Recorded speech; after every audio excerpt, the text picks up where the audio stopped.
Ini kalau kita bicara penyakit ini kan bicara privasi. Tapi kalau kita bicara isu kan berarti rumor. Kalau rumor itu memang nggak perlu kita tanggapi atau isu, karena sesuatu berita yang tidak jelas keberadaannya itu kemudian nggak efektif kalau untuk ditanggapi. Jadi kita anggap bahwasannya itu tidak ada. Bahwasannya apakah ada si Paula HIV? Kita langsung jawab tidak ada. Kenapa? Karena yang sifatnya penyakit itu nggak bisa kemudian diumbar-umbar. Itu yang pertama. Dokter pun nggak akan berani menceritakan penyakit seseorang itu, apalagi ini kemudian dijadikan isu. Jadi ya, kalau dokter sendiri nggak berani mengeluarkan dokumen-dokumen tentang penyakit, terus isu ini dapat dari mana? Apakah dari dokter ataukah dari rumah sakit? Kan jawabannya tidak. Berarti kan isu ini kan isu bohong. Isu bohong yang coba disebar-sebar luaskan, tujuannya untuk mendiskreditkan seseorang orang ya.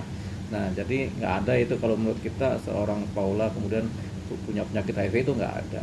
Pun lagi sekarang ini kan HIV sudah ada obat-obat pendukung yang kemudian memperkuat fisik seseorang sehingga HIV tidak terlalu kemudian menjadi ancaman yang berbahaya buat seseorang dalam kehidupannya gitu.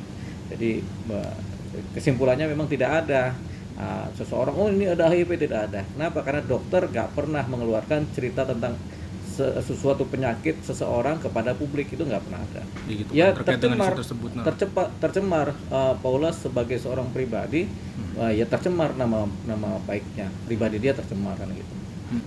Ya sebenarnya ini putusan perdata yang sifatnya privat ya, perceraian ya, apalagi kemudian ada banding.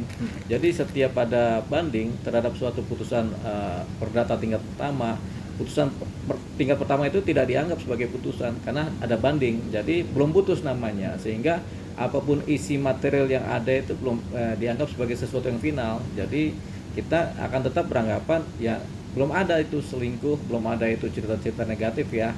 Kenapa? Karena ada banding. Itu nanti kan dibuktikan di tingkat banding begitu.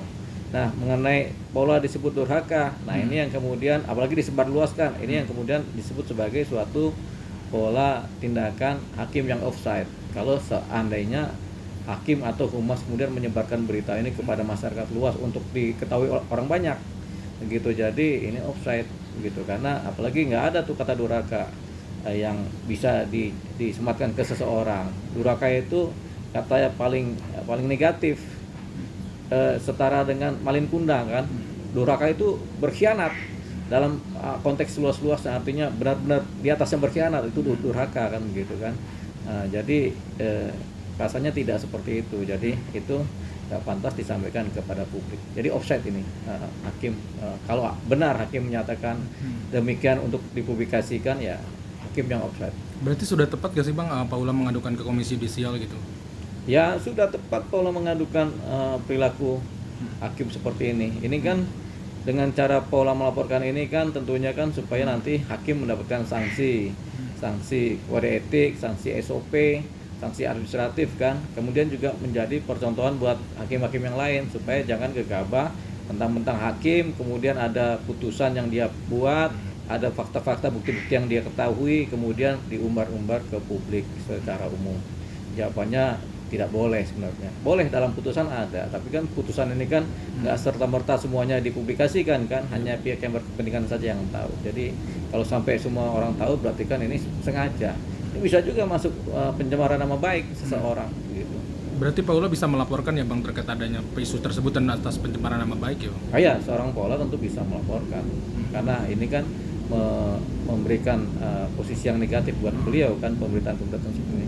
Pemberitaan mengenai HIV, pemberitaan mengenai durhaka ini kan pemberitaan negatif, memberikan sentimen negatif yang dihembuskan oleh orang-orang yang mungkin berseberangan dengan beliau kan. Tapi kita rasa ini tidak fair dan tidak pantas untuk disampaikan ke publik yang seperti ini.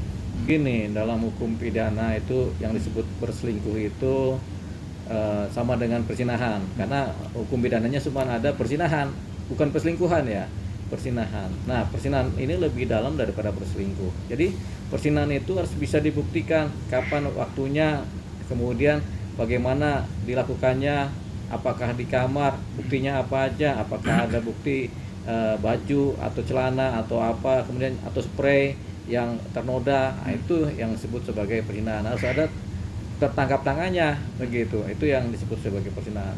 Kalau perselingkuhan ini kan ada perselingkuhan dalam konteks perzinahan, ada perselingkuhan dalam konteks hati. Kita cuma suka aja sama seseorang, kita chat-chat sama seseorang.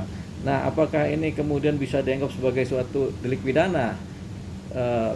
Kalau dia kemudian melakukan hubungan, misalnya hubungan perzinahan, ya ada delik pidananya. Tapi kalau perselingkuhan biasa, pidananya nggak dapat begitu. Jadi perselingkuhan biasa ini misalnya kita ngobrol sama orang, ada suka-suka dikit, bukan sama pasangan kita, begitu. Nah, itu yang disebut perselingkuhan biasa. Apakah bisa dipidanakan? Jawabannya tidak, begitu. Apakah kemudian bisa dimasukkan dalam materi persoalan perceraian perdata? Bisa. Kalau salah satu kemudian pengen masukkan ini sebagai materi gugatan kan, sebagai dasar untuk bercerai, bisa. Kalau untuk bercerai itu apa juga bisa. Orang istri lempar suami dengan kayu, itu bisa dipakai sebagai dasar bercerai. Istri chatting sama pria lain, dalam konteks wajarnya bisa juga dipakai sarana bercerai, namanya mencari dalil kan, begitu. Jadi tapi tidak kemudian isi putusan menceritakan keburukan seseorang dengan trait-nya, dengan trademark-nya, yaitu ya dia durhaka nih karena dia begini, yang belum tentu terjamin kebenarannya isinya gitu, walaupun fakta-fakta disampaikan kan. Apalagi si yang bersangkutan membantah dengan keras begitu, dan dimasukkan dalam putusan sebagai posisi durhaka. Mungkin saja iya dimasukkan dalam putusan, tapi tidak untuk dipublikasikan. Jadi posisi offsetnya adalah ketika putusan menandai seseorang dengan posisi yang negatif kemudian dipublikasikan. Padahal ini adalah persoalan perdata biasa, perceraian privat ya. Gitu. Oke, Bang.